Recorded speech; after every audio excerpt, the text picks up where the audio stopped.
menyediakan semua kebutuhan kami.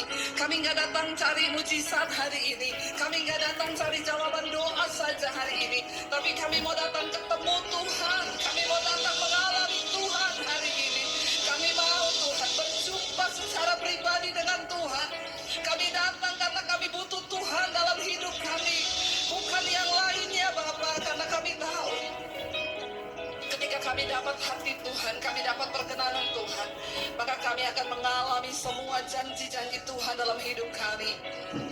Terima kasih Bapa, urapi setiap kami, urapi hamba-Mu yang tidak ada apa-apanya. Kami percaya firman Tuhan sanggup memberikan kami kekuatan, pemulihan, bahkan kesegaran dalam iman kami untuk kami boleh mengiring Tuhan lebih lagi.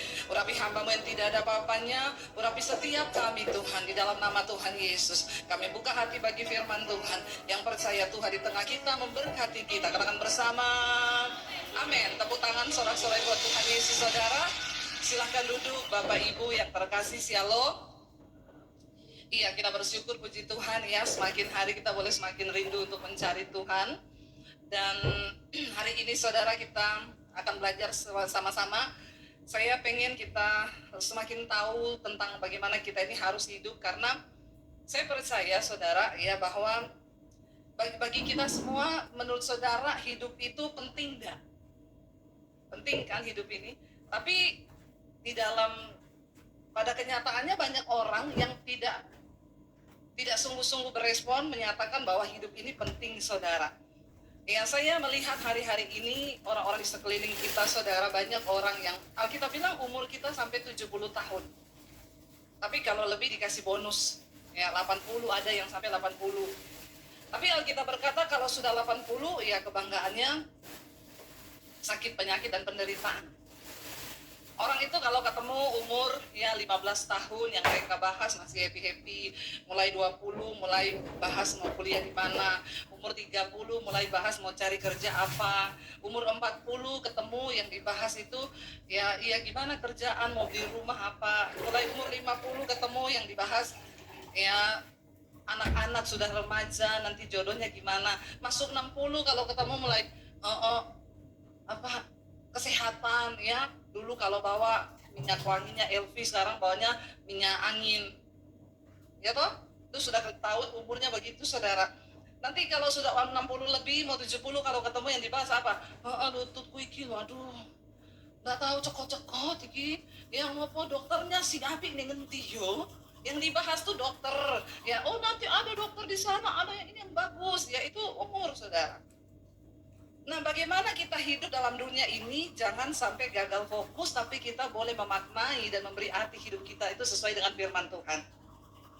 Saya pengen hari ini kita belajar dari seorang tokoh di Alkitab yang dia tuh kaya raya, terkenal ya, orang yang kalau dibilang menikmati dunia itu paling menikmati, tidak ada seorang pun yang seperti tokoh ini yang menikmati segala-galanya. Kalau dibilang sukses, dia sangat sukses. Siapa dia? Salomo. Salomo itu memiliki kekayaan melebihi semua raja, bahkan yang setelah dia. Alkitab berkata tidak ada satupun raja di Israel yang kekayaannya itu melebihi kekayaannya Salomo. Jadi jangan sombong dulu kalau kita kaya, karena Salomo itu paling kaya. Tapi dia bilang apa saudara? Buka bersama Pengkhotbah pasal yang kedua, yuk. Salomo dalam ini perenungannya Salomo, yang saya yakin juga Salomo aja merenung begini loh, apalagi kita ini, ya. Yang ini Salomo yang uangnya mungkin ratusan triliun. Ini renungan hidupnya begini. Nah kita nih yang saldonya masih pas-pasan ya, apalagi minta maaf terus saldo, kalau mau diambil maaf saldo Anda tidak cukup. Ya harusnya kita lebih merenung daripada Salomo nih ya. Yuk kita baca bersama yuk. Pengkhotbah pasal yang kedua ayat yang pertama begini Salomo bilang. Aku berkata dalam hati ya. Ini renungannya Salomo. Ya, mari aku hendak menguji kegirangan. Nikmatilah kesenangan, tetapi lihat juga itu pun sia-sia. Di terjemahan yang lain, Salomo berkata, aku mau menguji kebahagiaan. Bukankah setiap orang yang hidup mencari yang namanya kebahagiaan? Siapa pengen bahagia sih? Semua ya. Saya juga pengen bahagia. Tapi apa yang Salomo bilang? Aku mencoba menguji kebahagiaan. Itu apa sih sebenarnya kebahagiaan hidup itu? Menurut saudara kebahagiaan itu apa saudara? Waktu saya menikmati dan saya dapatkan semua yang saya mau, itu saya bahagia. Ya, oh waktu saya bisa punya rumah, saya bisa punya mobil, saya bisa punya itu saya bahagia. Menurut saudara bahagia itu apa saudara? Oh waktu saya bisa nikah dengan orang yang memang benar tepat itu bahagia. Tapi kita melihat arti kata bahagianya Salomo. Ayat 2 dia bilang begini saudara. Tentang tertawa, baca bersama. Tentang tertawa aku berkata itu bodoh. Ya, dan mengenai kegirangan apa gunanya? Aku menyelidiki diriku, ayat 3 dia bilang begini. Aku menyelidiki diriku dengan menyegarkan tubuhku dengan anggur, ya. Sedang akal budiku memimpin dengan hikmat. Artinya Salomo minum anggur tapi tidak mabok. Ya, orang kaya begitu biasanya. Karena yang mabok itu biasanya stres. Ya, tapi kalau orang cuma dia bilang aku menyegarkan tubuhku dengan anggur tapi akal budiku tetap dalam diriku, artinya masih sadar. Kan banyak kan orang minum itu nggak sadar, yaitu sudah melampaui. Dia bilang aku menyegarkan diriku dengan anggur, ya, tetapi akal budiku tetap memimpin dengan hikmat dan dengan memperoleh kebebalan sampai aku mengetahui apa sih yang baik bagi anak-anak manusia untuk dilakukan di bawah langit selama apa dikatakan hidup mereka yang pendek saudara. Hidup ini sebenarnya pendek, umur manusia itu pendek. Alkitab bilang 70 tahun. 70 tahun itu tidak lama, apalagi sekarang yang sudah mulai menginjak kepala 6. Ya, berapa banyak yang kepala 6 angkat tangan? Yang kepala 7 ada? Yang kepala 7? Puji Tuhan ya. Gak usah takut ya ibu-ibu ya. Kalau dengar khotbah ini gak usah takut, nih Alkitab yang bilang. Ya, dikatakan di sana bahwa hidup kita ini pendek. Kalau kita mencapai 70, kan ada yang gak mencapai. Kemarin saya lihat status seorang ibu angkat foto anaknya meninggal. Saya tanya, Bu, anaknya umur berapa? 21 tahun, Bu Devi. 21 tahun meninggal, saudara. Kenapa, Bu? Sakit apa? Aduh, sedih saya. Asam lambung, ya, naik sampai ke jantung dan meninggal. Sekarang banyak loh anak-anak muda itu asam lambung. Banyak loh, ya. Ingat loh, asam lambung itu penyakit stres. Jangan biarkan dirimu stres. Makanya hari ini saya ajak merenung. Amin. Jangan banyak pikiran, merenungkan hidup. Ya, dibilang hidup ini pendek, saudara. Kita nggak pernah tahu kita mau hidup sampai umur berapa. Bisa jadi yang sebelah kiri saudara minggu depan sudah tidak ada. Lihat sebelah kirimu. Yang sebelah kanan bisa jadi besok. Jangan senang dulu. Loh iya, hidup ini nggak ada yang tahu tuh. Nggak ada yang tahu, saudara. Hidup ini misteri dan kita harus memberi arti yang benar-benar supaya jangan ya sampai kelewat. Lalu Salomo bilang begini, saudara.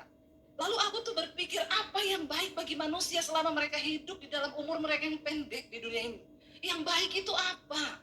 Dan biar ini menjadi perenungan kita sebelum Tuhan panggil kita, kita harus melakukan sesuatu yang baik. Karena gak peduli berapa banyak hartamu, ya, saudara mau miskin, mau kaya, mau pejabat, mau orang biasa, mau muda, mau tua, kita ini satu yang pasti dari kita semua ini yaitu kematian. Mau muda juga sedang berjalan pada kematian, yang tua juga berjalan pada kematian. Malah belum tentu yang tua duluan mati. Jadi tolong yang muda-muda sekarang kau jangan melirik sampai 70 tahun, yang rambut putih terus kau dalam hati begini, dia duluan nih. Belum tentu loh. Jangan sombong loh, belum tentu. Lalu Salomo bilang begini, dia mikir melakukan apa ya di bawah matahari yang pendek umurnya ini. Ayat 4 dia bilang begini. Lalu dia melakukan, aku melakukan apa? Pekerjaan besar, mendirikan bagiku rumah-rumah, menanami bagiku kebun-kebun. Berarti rumahnya bukan satu, mendirikan rumahnya banyak, saudara. Dan menanami bagiku kebun-kebun, kebunnya juga nggak satu, kebunnya banyak. Ya, rumah banyak, kebun banyak. Saya tuh kalau dengar orang bilang, itu orang sertifikatnya 1 karung. Sertifikat 1 karung, saudara. Pernah kejadian di Palu ketika gempa berapa tahun yang lalu, tsunami besar dan terjadi likuifasi. Ada satu saudara gedung itu gedung mewah dan itu suami istri ini bekerja dari dulu bekerja sampai mereka punya yaitu sertifikatnya 1 karung. Ketika gempa terjadi mereka berdua lari keluar. Sudah sampai di luar lupa karung sertifikatnya nggak dibawa. Balik lagi mereka berdua masuk untuk cari sertifikat. Begitu masuk, roboh gedungnya. Terkubur hidup-hidup dengan sertifikatnya. Bayangkan saudara, selama hidup itu yang dicari, kerja terus banting tulang. Sampai dulu saya pernah kasih tahu satu ilustrasi kan, ada suami istri, mereka tiap hari bekerja terus. Kadang suaminya bilang gini, "Mah, kita ini kan sudah banyak duit, jalan-jalan lah ke luar negeri. Karena buat apa duit kita banyak?" So istrinya bilang, "Jangan, tabung, belum banyak, kita kumpulin sebanyak mungkin." Tiap hari kerja sampai malam, satu saat istrinya lagi kerja mati kena serangan jantung karena kecapean, nggak pernah tidur. Waktu istrinya mati, suaminya nikah sama pembantunya Inem. Begitu nikah sama pembantu, Inem bilang, "Pak, Koko, kita liburan yuk ke Bali." Terbanglah mereka liburan ke Bali. Sambil berjemur di pantai hotel, Inem bilang gini, "Dulu Inem pikir Inem bekerja buat nyonya. Ternyata siapa yang bekerja buat siapa? Nyonya yang bekerja buat." Itu namanya Inem lebih dari pemenang. Inem nyonya yang susah payah cari duit kerja, meninggal nyonyanya, Inem nikah sama bapak. Langsung Inem ngajak ke Bali, ke Singapura. Dan uang udah banyak. Jadi nyonya bekerja buat, hati-hati nyonya-nyonya. Juga tuan-tuan. Jangan sampai itu terjadi. Salomo bilang begini, "Aku melakukan pekerjaan besar, membangun, mendirikan rumah-rumah, menanami kebun-kebun, kebunnya banyak saudara, ditanami anggur. Aku mengusahakan bagiku kebun-kebun dan taman-taman." Dia mulai bergerak di dunia properti, bangun rumah-rumah banyak. Lalu nggak sampai di situ, dia bergerak di bidang perkebunan, dia bikin kebun anggur. Dan dikatakan bahkan dia itu bikin taman-taman. Dia menanaminya dengan rupa-rupa pohon buah-buahan. Wis, banyak saudara. Ayat 6, bukan cuma itu, "Aku menggali bagiku kolam-kolam untuk mengairi dari situ taman pohon-pohon muda." Semua dia kerjakan dengan enak, dengan sukacita. Dia mengerjakan apa yang dia mau, dia kerjakan semuanya saudara. "Aku membeli budak-budak laki-laki dan perempuan, dan juga ada budak-budak yang lahir di rumahku, dan aku juga mempunyai banyak sapi, kambing, dan domba." Melebihi siapa? Melebihi siapapun yang pernah hidup di Yerusalem sebelum aku. Bahkan sesudah dia, tidak ada yang melebihi kekayaannya saudara. Dia mulai bergerak di bidang peternakan, perkebunan, perumahan. Semuanya dikerjakan sama Salomo. Ternaknya banyak, dia tercatat sebagai orang yang terkaya. Semua dia punya. Waktu dia hidup, dia mengerjakan dengan sekuat tenaga dan Tuhan bikin dia berhasil saudara. Ayat yang ke-8, dia berkata di sana apa? "Aku mengumpulkan juga bagiku apa? Perak dan juga emas, harta benda raja-raja dan daerah-daerah. Aku mencari bagiku biduan-biduan dan biduanita, dan yang menyenangkan anak-anak manusia, yaitu banyak." Menyenangkan itu bapak-bapak, ya. Ini Salomo yang bilang, bapak-bapak itu kalau dikasih izin istrinya nikah lagi, mau nikah lagi enggak? Karena ada istrimu di samping. Makanya kau bilang enggak. Sudah diinjak kakinya itu. Ya. Salomo berkata, dia mengumpulkan perak dan emas. Saudara, sekarang emas lagi naik daun. Ya, emas ini gila-gilaan naiknya. Ya, dan semua orang berlomba-lomba uangnya buat beli emas. Ya. Ketika emas naik, kita diam-diam aja, karena diam adalah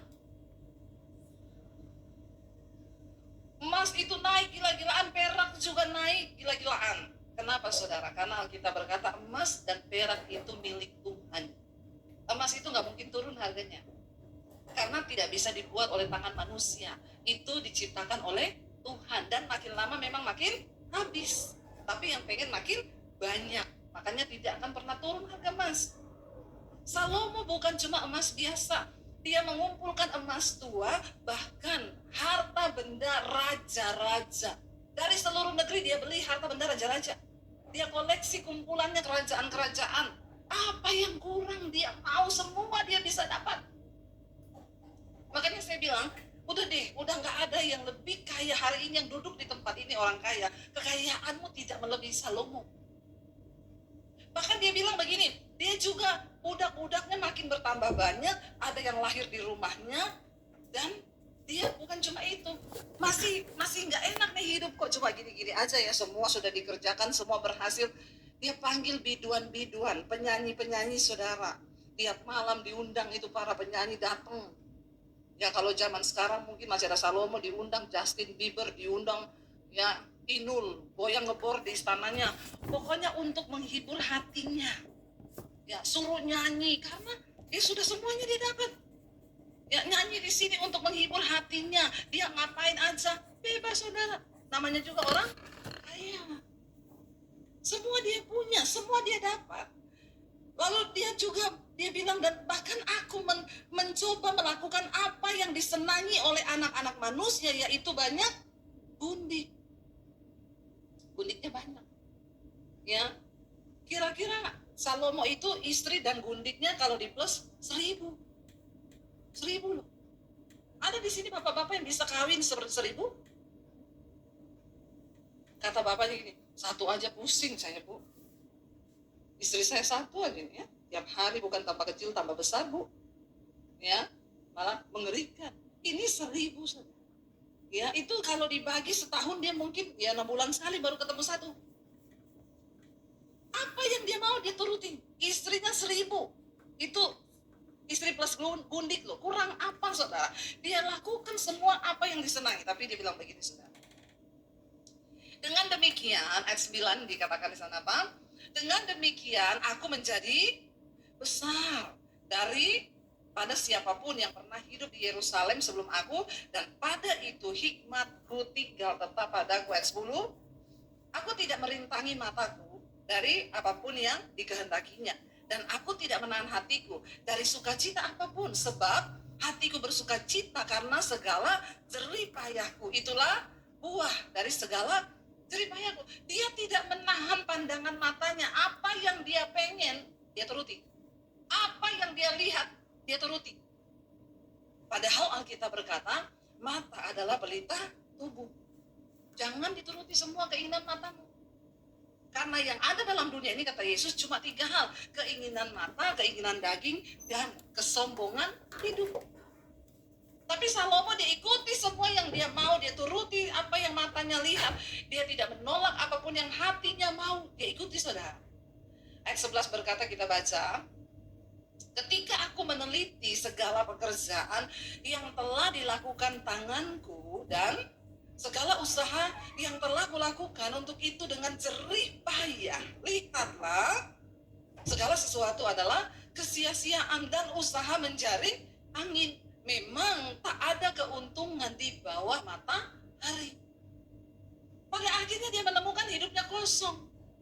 Ternyata nggak ada apa-apanya. Punya istri banyak, punya harta, punya kekayaan, rumah banyak, perkebunan, semua dia ambil sudah.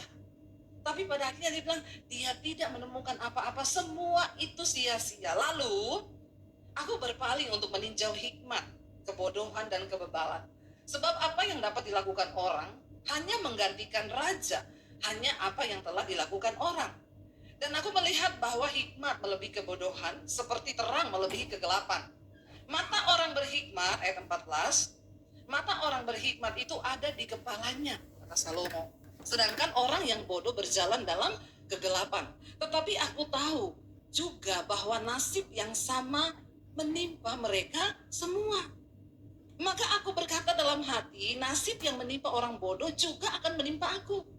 Jadi untuk apa aku ini dulu begitu berhikmat? Lalu aku berkata dalam hati bahwa ini pun sia-sia.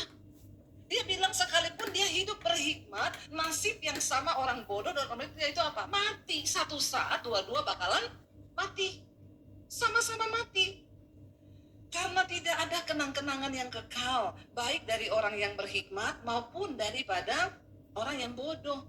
Sebab pada hari-hari yang akan datang, kesemuanya itu sudah lama dilupakan dan orang yang berhikmat mati juga seperti orang bodoh juga akan mati. Dan kalau orang sudah mati, Salomo bilang semua akan dilupakan. Semua akan dilupakan, saudara.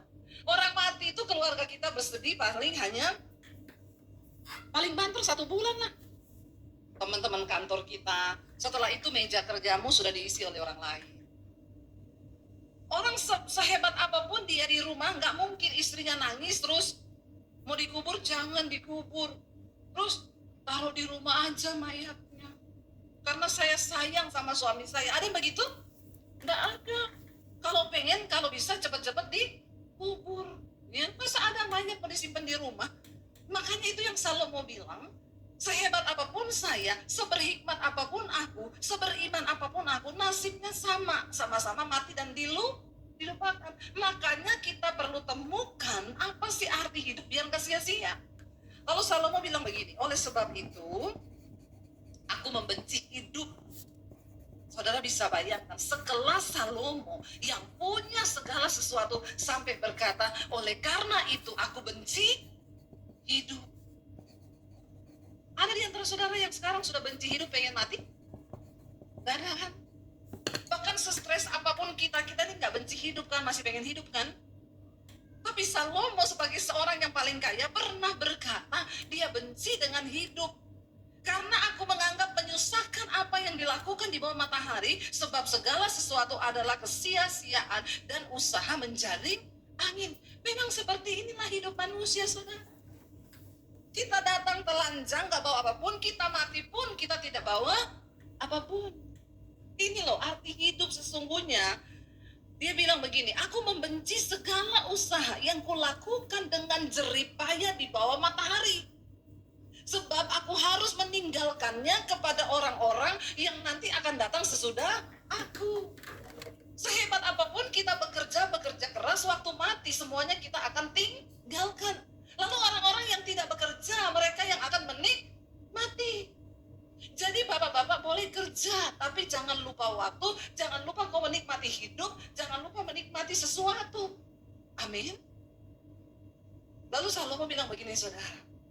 Dan siapakah yang akan mengetahui apakah orang bodoh itu berhikmat atau bodoh? Meskipun demikian, ia akan berkuasa atas segala usaha yang kulakukan di bawah matahari dengan jerih payah, dengan mempergunakan hikmat. Itu pun sia-sia. Salomo bilang, kalau aku mati, nanti akan ada penggantiku. Lah apakah dia orang berhikmat atau bodoh? Kan aku enggak tahu. Tetapi kan dia yang akan menikmati semua harta yang sudah aku cari dengan jerih lelahku selama ini. Itu pun adalah sia-sia. Lalu dengan demikian, aku mulai putus asa. Bayangkan dong, sekelas Salomo putus asa. Bukan karena miskin, bukan karena nggak punya uang. Saking terlalu kaya, jadi putus. Ini lebih kasihan lagi, saudara. Kalau kita putus asa karena miskin, ya biasa toh. Biasa kan? Lalu putus asa, aduh bagaimana ya, nanti besok bagaimana. Kalau kita yang nggak punya duit, yang miskin, nggak ada pekerjaan, putus asa itu biasa. Tapi saya mau bilang sama saudara, yang nggak punya uang jangan putus asa dulu. Karena ternyata Salomo dalam segala kekayaannya pun pernah putus asa. Ya, ini lebih kasihan lagi. Semua dia punya, istri dan pundik 1000. Tetap dia mengalami kekosongan jiwa. Jadi saya mau bilang sama saudara, bahwa hidup itu bisa menjadi putus asa dan kekosongan jiwa bukan soal ada uang dan tidak ada duit. Dari sini kita mengerti ada sebuah kebutuhan dalam jiwa manusia yang bahkan gak bisa diisi oleh uang dan kekayaan. Amin, saudara. Benar loh. Saya kadang berenung dengan suami saya tuh bilang begini, orang-orang itu kalau tanpa Tuhan gimana ya? Maksudnya ya kita ini saja sekarang, ya saya tidak merasa kaya, saudara. Tapi apapun yang saya mau sekarang saya bisa. Bukan mau sombong. Kan saya nggak pengen helikopter toh. Saya juga kan nggak mau beli mobil Ferrari toh. Ya tentu yang sesuai dengan kemampuan kita, itu kaya loh, itu kaya. Jadi jangan bilang kaya itu, ya kaya itu waktu apapun yang kita mau sekarang kita bisa. Makanya Alkitab bilang jangan melampaui dari apa yang bisa kau patut pikirkan. Yang jadi salah kalau tidak bisa dipaksa-paksain. Nah itu sok kaya. Nanti susah sendiri. Saya bilang sama suami saya gini, bagaimana orang kaya itu tanpa Tuhan ya? Kita aja sekarang apa yang kita mau kita bisa loh. Dan karyanya itu hidup. Kalau nggak ada Tuhan tuh hampa, benar saudara. Makanya saya sama suami sampai hari ini masih melayani Tuhan. Saya bilang kita ini hari ini berbahaya karena kita melayani Tuhan. Bayangkan kalau orang nggak melayani Tuhan. Itu hidupnya seperti apa ya? Nggak melayani Tuhan. Itu bingung loh saudara, bingung benar. Semua yang kita mau dan kadang-kadang malah dia lupa akan hari kematiannya. Salomo bilang begini, dengan demikian aku mulai putus asa terhadap segala usaha yang kulakukan dengan jeripaya di bawah matahari. Sebab kalau ada orang berlelah-lelah dengan hikmat, pengetahuan, kecakapan, maka ia harus meninggalkan bahagianya itu kepada orang yang tidak berlelah-lelah untuk itu. Ini pun adalah kesia-siaan dan kemalangan yang besar. Ya kayak nyonya tadi mati, Inem yang gantikan. Itu kalau nyonya masih hidup, marah nggak nyonya itu? Untung sudah mati kan? Mungkin di akhirat juga nyonya bilang, senang banget kau Inem ya. Itu kan sia-sia saudara. Waktu kau hidup banting tulang siang malam, nggak bisa liburan, semuanya dilakukan, mati. Suaminya kawin lagi. Lalu dikatakan begini saudara, 22, apakah faedahnya dari yang diperoleh manusia dari segala usaha yang dilakukannya dengan jeripaya di bawah matahari dan dari keinginan hatinya, apa faedahnya sekarang? Ini loh, arti dari semua itu yang sudah kita cari itu apa? Ya lalu dikatakan begini saudara, seluruh hidupnya penuh kesedihan. Apalagi begini, saudara kerja terus setiap hari kau penuh kesedihan hidupmu, hatimu penuh tekanan, dan pekerjaannya penuh kesusahan hati. Bahkan pada malam hari hatinya tidak tentram, lalu tidak bisa tidur. Ini pun adalah, jangan ya dek ya. Jangan sampai kau kerja, dikatakan di sini kerja penuh kesedihan. Hidup ini terlalu singkat untuk kita sedih-sedih. Kalau engkau hatimu disakiti orang, cepat-cepat ambil keputusan, aku mau mengampuni karena hidup ini tidak lama. Jangan kau pakai untuk kepahitan sama orang, amin. Hidup ini singkat. Kalau ada yang lukai, jangan kau nikmati itu. Hidup ini terlalu pendek untuk kita itu bersusah hati di dalam kesedihan, apalagi karena tekanan pekerjaan. Banyak orang sering bertanya kepada saya, kenapa orang Arab harus memakai pakaian putih? Terkadang satu keluarga belajar untuk merelakan, belajar untuk melepas, belajar untuk tundukkan diri kita pada firman Tuhan, saudara. Jangan sampai kita ini sudah kerja, sedih, susah hati, pekerjaan dioyak-oyak, dikejar-kejar, malam tidak bisa tidur. Ini loh, Salomo bilang. Bahkan pada malam hari hatinya tidak tentram. Orang kalau hatinya nggak tentram bisa tidur nggak?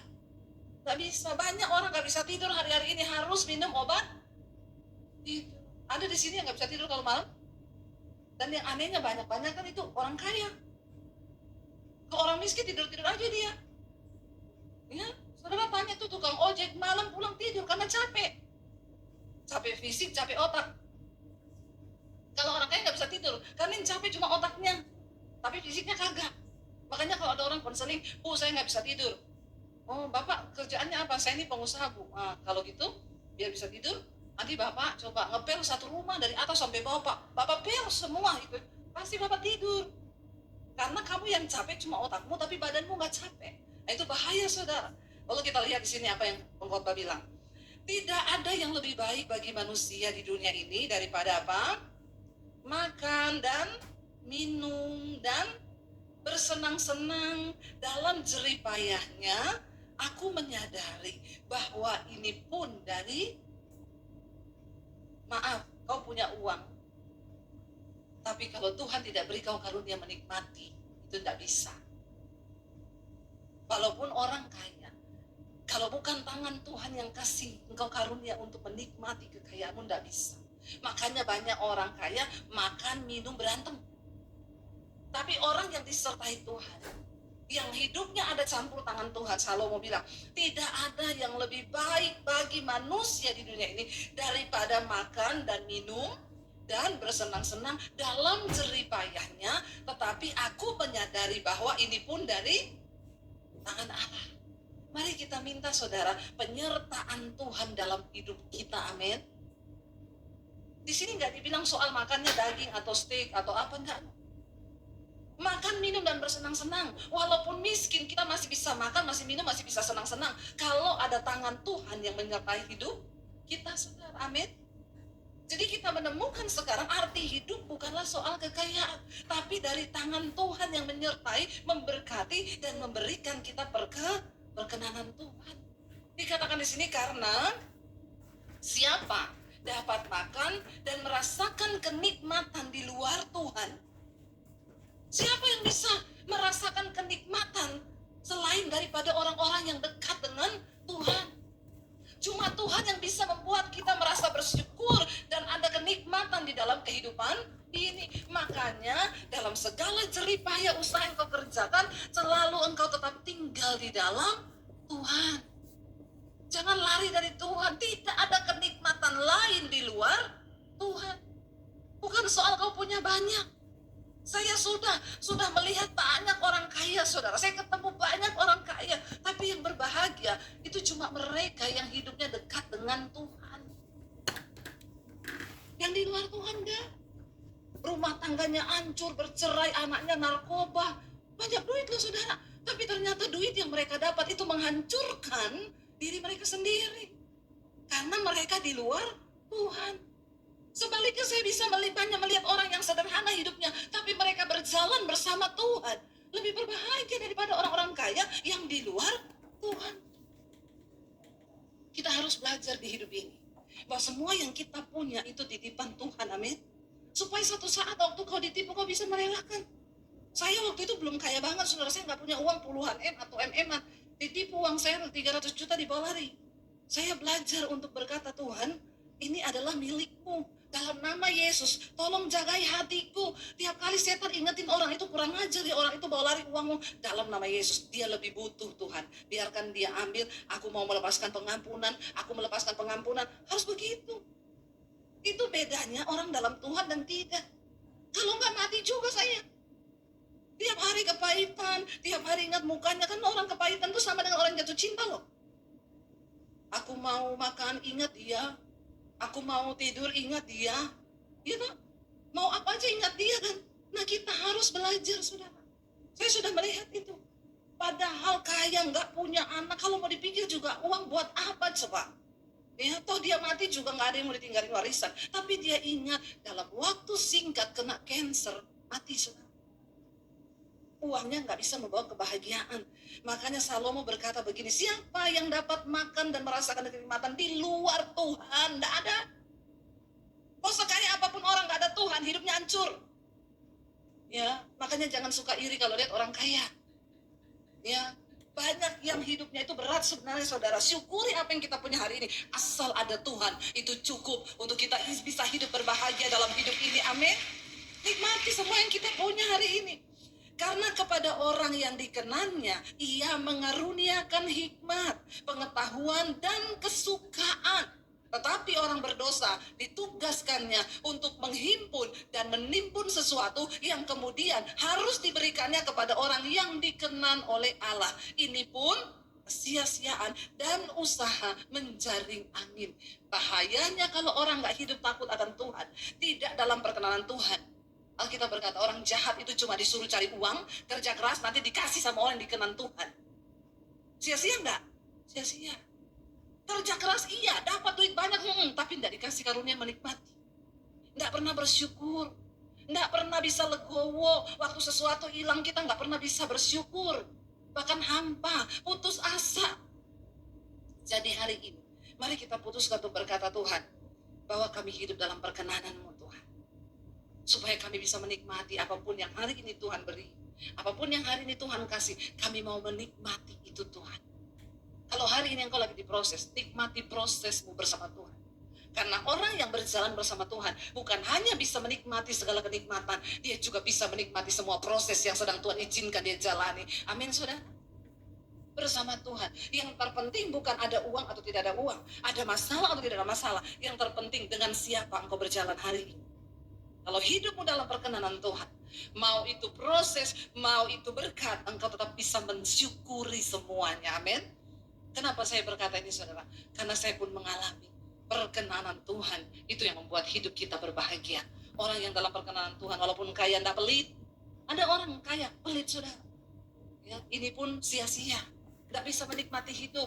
Ya, tetapi ketika kita dalam Tuhan, ingat ayat ini berkata, siapa yang bisa makan, minum, dan menikmati segala apa yang dia punya kalau dia berada di luar Tuhan? Hanya orang yang berada dalam Tuhan yang akan bisa menikmati segalanya. Amin. Kita bangkit berdiri bersama dalam Tuhan, saudara. Terima kasih Tuhan. Apa arti hidup kami Tuhan? Kalau kami tidak berjalan bersama dengan Engkau. Kalau Engkau tidak ada bagi hidup kami. Kalau Engkau tidak mati bagi dosa kami. Maka tidak ada apapun yang bisa kami nikmati di hidup ini. Terima kasih Tuhan buat segala berkatan